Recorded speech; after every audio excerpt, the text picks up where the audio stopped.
A noite estava sufocante em São Paulo. Era uma daquelas madrugadas de fevereiro onde o calor não dá trégua nem depois das 2 da manhã, e o ar-condicionado velho no pronto-socorro do Hospital Municipal da Zona Leste mal conseguia refrescar o ambiente. Eu estava quase 12 horas de plantão, e meus pés latejavam dentro do tênis branco que já conhecia cada centímetro daquele corredor apertado. Meu nome é Camila, tenho 34 anos e trabalho como enfermeira neste hospital há quase 8 anos. Conhecia cada mancha no piso de linóleo gasto, cada luz fluorescente que piscava irritantemente, cada som que ecoava pelas paredes descascadas daquela ala de emergência. O plantão tinha começado relativamente calmo para um sábado de verão. Alguns casos de desidratação, uma criança com febre alta, 2 ou 3 bêbados que sempre aparecem no fim de semana. Nada que fugisse da rotina exaustiva, mas familiar. Eu estava na sala de medicação preparando o soro quando ouvi o barulho inconfundível das portas automáticas se abrindo com força, seguido pela gritaria característica de uma emergência chegando. Larguei a seringa que estava preparando e corri para a recepção. 2 paramédicos empurravam macas às pressas. O protocolo de trauma estava em ação e, pelo movimento frenético da equipe, percebi que era algo sério. Me aproximei para ajudar, ajustando as luvas de procedimento enquanto uma das técnicas me passava informações aos gritos, tentando ser ouvida acima do caos. Acidente de carro na Marginal Tietê, colisão traseira em alta velocidade, 2 feridos graves sendo trazidos na mesma ambulância. Meu coração já acelerava com a adrenalina típica dessas situações. Trabalhei em emergência tempo suficiente para saber que os primeiros minutos são cruciais. A primeira maca passou por mim em direção à sala de trauma 1.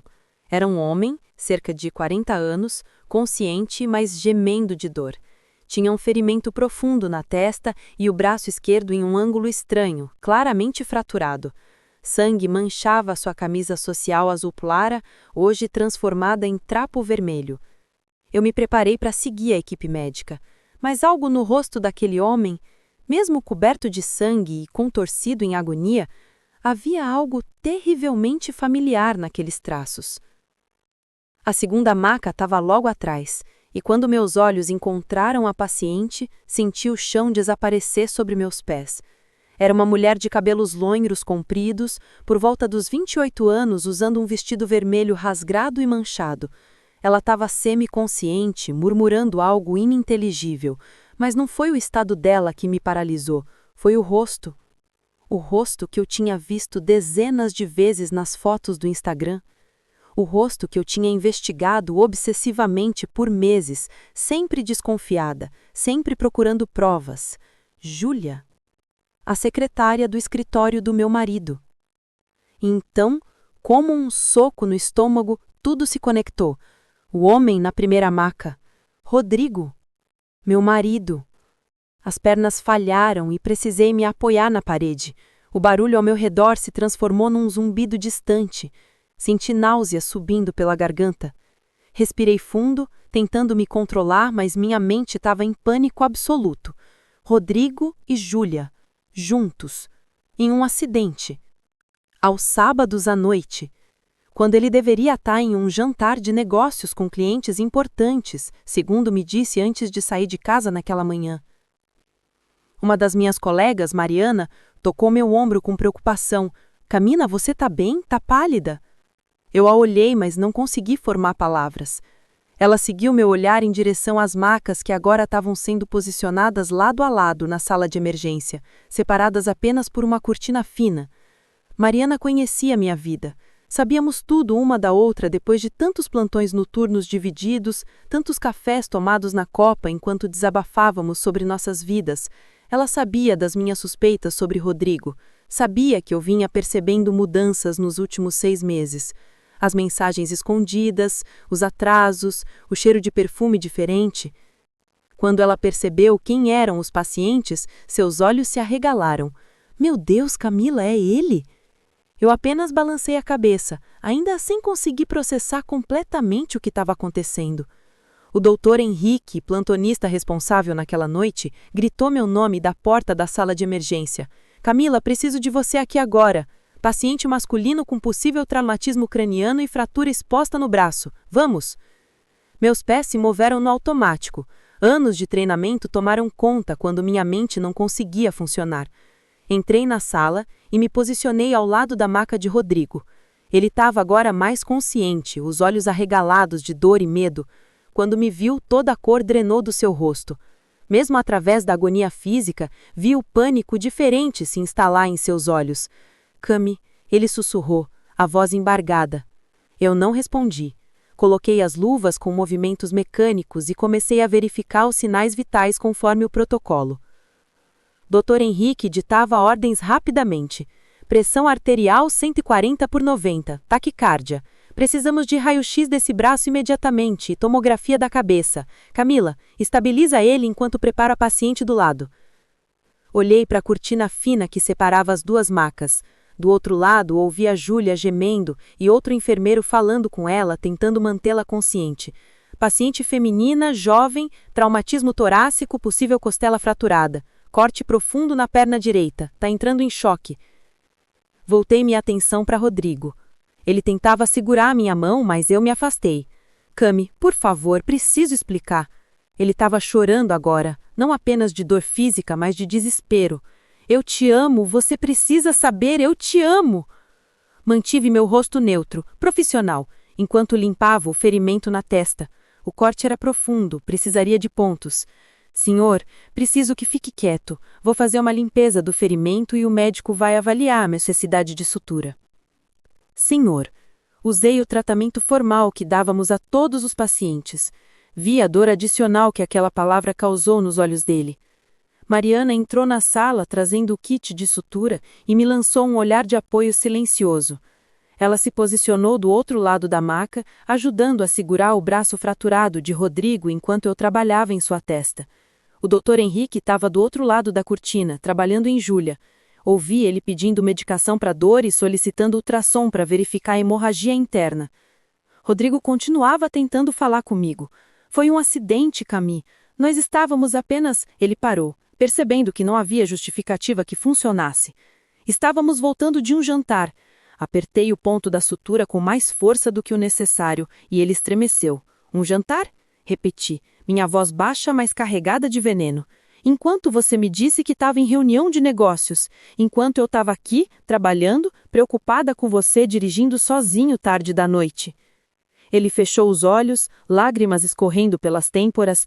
Eu sinto muito, eu sinto tanto. Quantas vezes? Perguntei, continuando a trabalhar mecanicamente. Cada movimento uma consequência de anos de treinamento. Quanto tempo? Ele não respondeu, apenas soluçou. Quanto tempo, Rodrigo? Repeti, minha voz mais alta agora. Mariana tocou meu ombro gentilmente, um aviso silencioso. Outros profissionais na sala estavam começando a notar a atenção. 6 meses. Ele finalmente sussurrou. Começou inocentemente. Eu juro, ela estava passando por problemas e eu apenas ofereci apoio e então parei de ouvir. 6 meses. Metade de um ano vivendo uma mentira. Metade de um ano enquanto eu planejava nossa viagem de aniversário de casamento, enquanto eu defendia nosso relacionamento para minha mãe, que sempre duvidava dele, enquanto eu recusava as investidas de um colega médico que demonstrava interesse porque eu estava casada, porque eu tinha compromisso. Terminei a sutura em sua testa em silêncio. Do outro lado da cortina, ouvi Júlia gritar de dor quando o Dr. Henrique limpou o ferimento profundo em sua perna. Ela está perdendo muito sangue. Precisamos de transfusão, tipo sanguíneo A negativo. Vou buscar na reserva. O Dr. Henrique abriu a cortina parcialmente, olhando para nossa área. Camila, assim que terminar aí, preciso de você aqui. A paciente está instável. Respirei fundo e acenei. Rodrigo segurou a minha mão com força, ignorando a dor do braço quebrado. Não vá embora. Por favor, não me deixa. Eu olhei para ele, realmente olhei, pela primeira vez que o reconheci. Vi o homem com quem casei há 9 anos. O homem que prometeu me amar na saúde e na doença. O homem que segurou minha mão quando eu perdi meu pai. O homem que, agora percebia, vinha me traindo enquanto eu confiava cegamente. Puxei minha mão com força. Preciso cuidar da sua namorada agora, disse, cada palavra pesada como chumbo. Ela está bem sangrando. Atravessei a cortina antes que ele pudesse responder. Júlia estava pior do que eu imaginava. O corte na perna era profundo, atingindo o músculo. Seu rosto estava pálido, lábios azulados. Estava entrando em choque hipovolêmico. O Dr. Henrique trabalhava rápido, mas precisava de ajuda. Camila, com pressa aqui, pressão constante. Precisamos estancar esse sangramento antes da transfusão ou vamos perdê-la. Posicionei minhas mãos sobre a ferida, aplicando pressão. Júlia gemeu, seus olhos se abrindo parcialmente. Ela estava desorientada, em choque, mas quando seu olhar encontrou o meu, vi reconhecimento. Ela sabia quem eu era. Claro que sabia. Provavelmente tinha visto fotos minhas na mesa do Rodrigo, na carteira dele, no fundo da tela do celular que ele sempre escondia de mim ultimamente. Ajuda, ela sussurrou, a voz fraca. Vou cuidar de você, e me significava, pode ter certeza disso. Trabalhei ao lado do Dr. Henrique com precisão. Estancamos o sangramento, iniciamos a Mariana bateu na porta suavemente. Camille, sou eu. Deixa eu entrar. Abri a porta e ela me abraçou forte. Deixei desabar em seus braços, todo o peso daquela noite finalmente me esmagando. Ela não disse nada, apenas me segurou enquanto eu chorava. Quando finalmente consegui me recompor, ela me levou para a copa e preparou um café forte. O que você vai fazer? Ela perguntou gentilmente. Não sei, respondi honestamente. Ainda não sei processar o que aconteceu. Parte de mim quer ir lá e terminar tudo agora. Outra parte quer entender, quer saber o porquê, como chegamos aqui. Mariana balançou a cabeça. Você não precisa decidir nada agora. Termina o plantão, vai para casa, descansa, pensa com calma. Mas eu não conseguia ir para casa. Não conseguia voltar para o apartamento que dividia com Rodrigo, ver suas coisas, sentir seu cheiro, fingir normalidade. Então permaneci no hospital. Terminei meu plantão mecanicamente, atendendo os outros pacientes que chegaram durante a madrugada. Às 7 da manhã, quando meu turno oficialmente acabou, Rodrigo já estava no quarto, o braço engessado e a cabeça enfaixada. Júlia estava em observação, aguardando cirurgia prevista para aquela tarde. Subi até o quarto de Rodrigo.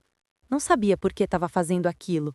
Talvez precisasse vê-lo novamente, ter certeza de que não tinha sido um pesadelo horrível. A porta estava entreaberta. Ele estava acordado, olhando para o teto. Quando me viu na porta, tentou se sentar, mas gemeu de dor. Camille, ele começou. Levantei a mão, silenciando-o. Vim apenas verificar se está estável, protocolo do hospital. Seus exames de tomografia não mostraram hemorragia intracraniana. O ortopedista vai avaliar seu braço hoje à tarde. Você teve sorte. Poderia ter sido muito pior. Ele me olhou como se eu tivesse acabado de esfaqueá-lo. Eu sei que tive sorte. Sorte de estar vivo. Sorte de, talvez, ter uma chance de consertar isso. Camille, eu sei que ferrei tudo. Sei que não mereço seu perdão. Mas eu te amo. Amo você de verdade. Isso que aconteceu com a Júlia foi um erro enorme, foi fraqueza, foi egoísmo, mas não foi amor. Você estava com ela há 6 meses, Rodrigo. 6 meses não é um deslize. Não é uma noite de fraqueza. É uma escolha. Uma escolha repetida, dia após dia, mentira após mentira. Ele não tinha resposta para isso. As lágrimas corriam livremente pelo rosto dele agora. Eu sei, você está certo. Não tenho desculpa. Só posso dizer que me perdi. O trabalho estava estressante, você também estava sempre cansada com os plantões. Nos distanciamos e, quando ela apareceu com atenção e admiração, eu fui fraco. Então a culpa é minha, questionei, minha voz perigosamente calma. Porque eu trabalhava muito. Porque eu estava cansada de salvar vidas, de passar 12 horas em pé, de lidar com morte e sofrimento todo dia. Desculpa se não estava sempre radiante e disponível quando chegava em casa, Rodrigo. Desculpa se meu cansaço te incomodava tanto que você precisou procurar conforto em outra pessoa. Não foi isso que eu quis dizer. Ele se desesperou. A culpa é toda minha, só minha. Você é incrível, Camille. Sempre foi. Você é forte, dedicada, salva vidas. E eu sou só um advogado corporativo que ajuda empresas a pagar menos impostos. Você importa. Você faz diferença. E eu acho que isso me fez se sentir pequeno, insignificante. E ao invés de conversar com você, de trabalhar nisso, eu procurei validação no lugar errado. Fiquei olhando para ele em silêncio. Parte de mim entendia. Parte de mim via o homem quebrado, vulnerável, realmente arrependido. Mas outra parte, a parte que doía, a parte que sangrava internamente, não conseguia simplesmente aceitar. Não conseguia apagar 6 meses de traição com uma explicação psicológica sobre insegurança masculina. Preciso ir, disse finalmente. Preciso pensar. Preciso processar isso tudo. Não sei o que vou fazer, Rodrigo. Honestamente, não sei. Eu espero, ele disse baixinho. Vou esperar o tempo que você precisar. Vou fazer terapia, já marquei. Individual e, se você aceitar, de casal. Vou trabalhar para entender por que eu fiz isso. Como eu posso ser melhor? Você é a mulher da minha vida. Não quero perder você. Retirei minha mão gentilmente. Talvez, mas não agora. Agora preciso de tempo. Preciso processar, curar. Decidir se consigo perdoar. E você precisa respeitar isso. Precisa me dar espaço. Ele acenou vigorosamente. Quanto tempo precisar? Vou esperar, vou trabalhar em mim. E vou provar que mereço uma segunda chance. Nos despedimos naquele café sem toques, sem beijos, apenas um aceno triste. Voltei para casa sentindo, pela primeira vez em dias, que talvez conseguisse respirar novamente. As semanas seguintes foram de autodescoberta. Comecei terapia, algo que deveria ter feito anos atrás. Aprendi sobre codependência, sobre como tinha colocado as necessidades de Rodrigo acima das minhas, sobre a minha dedicação ao trabalho também era uma forma de fuga dos problemas do casamento. A terapeuta, doutora Beatriz, me ajudou a ver que o relacionamento tinha rachaduras muito antes da traição. Rachaduras que ambos ignoramos, cobrimos, fingimos não existir. Voltei ao trabalho após 2 semanas. Foi estranho no início. Todos sabiam, todos olhavam com pena. Mas Mariana ficou a meu lado, literalmente. Pediu para dividir todos os plantões comigo no primeiro mês. Sua presença constante me deu força para enfrentar os olhares, os sussurros, as perguntas não feitas. E, lentamente, a vida no hospital voltou ao normal. Emergências não esperam dramas pessoais. Vidas precisavam ser salvas, independente do meu coração partido. 1 mês após o acidente, Rodrigo se mudou do apartamento. Foi ideia dele, respeitando meu pedido por espaço. Foi para um flat próximo ao escritório. Continuávamos conversando. Mensagens curtas, neutras. Ele compartilhava sobre a terapia, sobre as coisas que estava descobrindo sobre si mesmo. Eu compartilhava pouco, ainda guardando meus sentimentos, ainda protegendo meu coração ferido. 2 meses depois, aceitei tomar café com ele. Depois outro. Lentamente, muito lentamente, começamos a reconstruir algo. Não era o que tínhamos antes. Não podia ser. Aquela inocência, aquela confiança cega, tinha morrido naquela madrugada de fevereiro. Mas talvez pudéssemos construir algo novo. Algo mais forte, mais honesto, mais real. Uma noite, 3 meses após o acidente, ele me ligou tarde. Estava chorando. Cami, consegue vir aqui? Preciso de você. Fui, o coração apertado, temendo o pior. Encontrei ele no chão da sala do flat, cercado de fotos nossas. Fotos do casamento, de viagens, de momentos felizes que pareciam ter sido de outra vida. Sinto tanta falta. Ele soluçou quando me viu. Sinto falta de nós, de quem éramos. E sei que nunca vamos voltar a ser exatamente aquilo, mas será que podemos ser algo novo, algo melhor? Sentei ao seu lado no chão. Peguei uma das fotos. Era da nossa lua de mel em Florianópolis. Estávamos bronzeados, sorridentes, apaixonados. Parecia ter sido há 1 século. Quero tentar, disse finalmente. Não sei se vai funcionar. Não sei se vou conseguir confiar completamente de novo, mas quero tentar. Porque debaixo de toda a dor, de toda a raiva, ainda tem amor. E talvez isso seja suficiente para começar. Ele me abraçou e choramos juntos.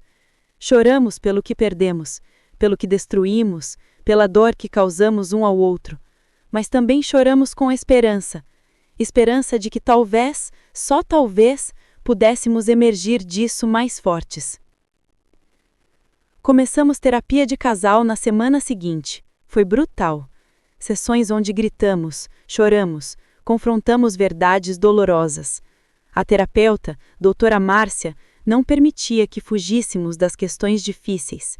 Forçou Rodrigo a confrontar seus demônios, sua insegurança, seu egoísmo. Forçou a mim a confrontar minha parte, minha distância emocional, minha tendência de usar trabalho como desculpa para não lidar com problemas. 4 meses após o acidente, em uma sessão particularmente intensa, a doutora Márcia perguntou a ambos: "Vocês querem salvar esse casamento?" "Queremos", respondemos em uníssono. "Então precisam fazer uma escolha", ela disse. "Ou perdoam de verdade e seguem em frente juntos, ou terminam de verdade e seguem em frente separados, mas não podem ficar nesse limbo. Não é justo com nenhum de vocês." Olhei para Rodrigo. Ele olhou para mim.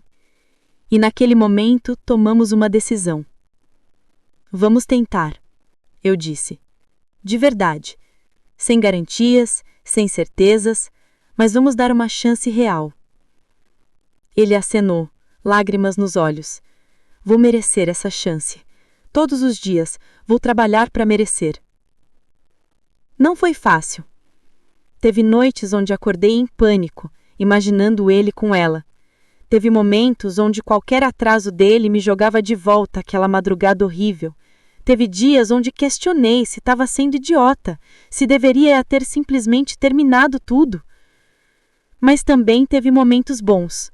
Momentos onde conversamos de verdade, onde nos conectamos de formas que nunca tínhamos feito antes. Momentos de risada, de leveza, de esperança.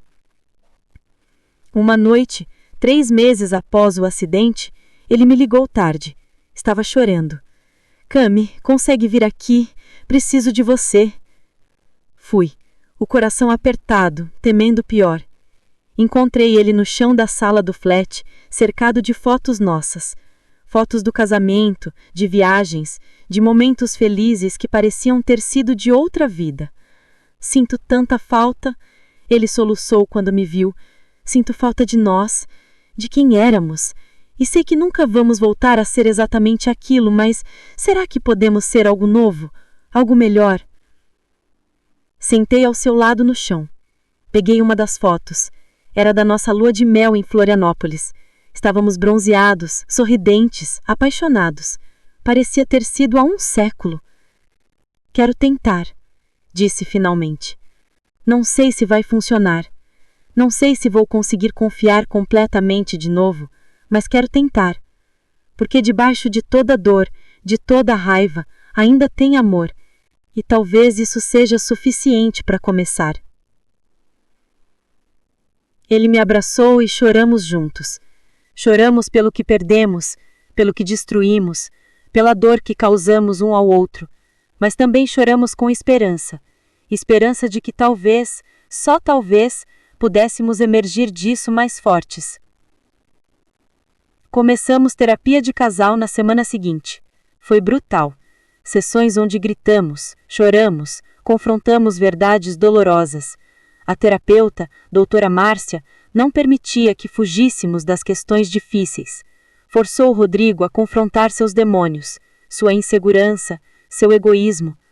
Forçou a mim a confrontar minha parte, minha distância emocional, minha tendência de usar trabalho como desculpa para não lidar com problemas. 4 meses após o acidente, em uma sessão particularmente intensa, a doutora Márcia perguntou a ambos: "Vocês querem salvar esse casamento?"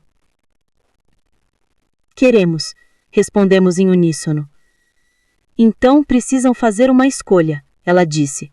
"Ou perdoam de verdade e seguem em frente juntos, ou terminam de verdade e seguem em frente separados, mas não podem ficar nesse limbo. Não é justo com nenhum de vocês." Olhei para Rodrigo. Ele olhou para mim. E naquele momento, tomamos uma decisão. Vamos tentar, eu disse. De verdade. Sem garantias, sem certezas, mas vamos dar uma chance real. Ele acenou, lágrimas nos olhos. Vou merecer essa chance. Todos os dias vou trabalhar para merecer. Não foi fácil. Teve noites onde acordei em pânico, imaginando ele com ela. Teve momentos onde qualquer atraso dele me jogava de volta àquela madrugada horrível. Teve dias onde questionei se estava sendo idiota, se deveria ter simplesmente terminado tudo. Mas também teve momentos bons. Momentos onde conversamos de verdade, onde nos conectamos de formas que nunca tínhamos feito antes. Momentos de risada, de leveza, de esperança. 6 meses após o acidente, Rodrigo me pediu para jantarmos em um restaurante especial. Era o lugar do nosso primeiro encontro, 13 anos atrás. Sentamos na mesma mesa, por coincidência disponível. Ele segurou minha mão e disse: Cami, esses últimos meses foram os mais difíceis da minha vida, mas também foram os mais transformadores. Aprendi mais sobre mim, sobre você, sobre nós, do que aprendi em todos os anos anteriores. E sei que ainda tenho muito a provar, muita confiança a reconstruir, mas quero que saiba que eu escolho você. Todos os dias, eu escolho você. Chorei, claro, sempre choro. Mas dessa vez eram lágrimas diferentes. Não de dor pura, mas de algo mais complexo.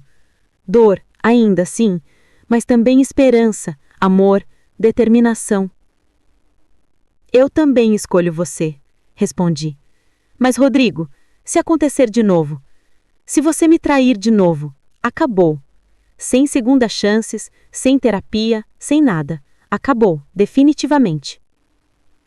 Ele acenou sério. Nunca vai acontecer de novo. Isso eu prometo na minha vida. E se acontecer, não vou pedir que fique. Vou te deixar ir porque vou saber que não mereço você. Selamos aquele pacto com um beijo. O primeiro beijo real em 6 meses. E foi diferente. Não tinha a ingenuidade do passado, mas tinha algo mais profundo. Tinha conhecimento, tinha escolha consciente, tinha trabalho e compromisso. 8 meses após o acidente, Rodrigo voltou para casa. Não porque tudo estava perfeito, mas porque estávamos prontos para tentar viver juntos novamente. Reorganizamos tudo. Pintamos as paredes, trocamos móveis, criamos um espaço novo para nossa nova versão. Estabelecemos regras claras de comunicação, horários para conversas sobre sentimentos, check-ins regulares sobre como estávamos. 1 ano após aquela madrugada fatídica, estávamos na varanda do apartamento, tomando vinho e olhando a cidade. Rodrigo perguntou: "Você me perdoou?"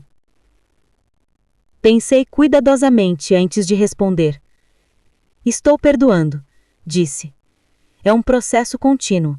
Tem dias que fico com raiva de novo, tem dias que a ferida dói, mas também tem cada vez mais dias que consigo olhar para você e ver só você, não o homem que me traiu. Então, sim, estou perdoando.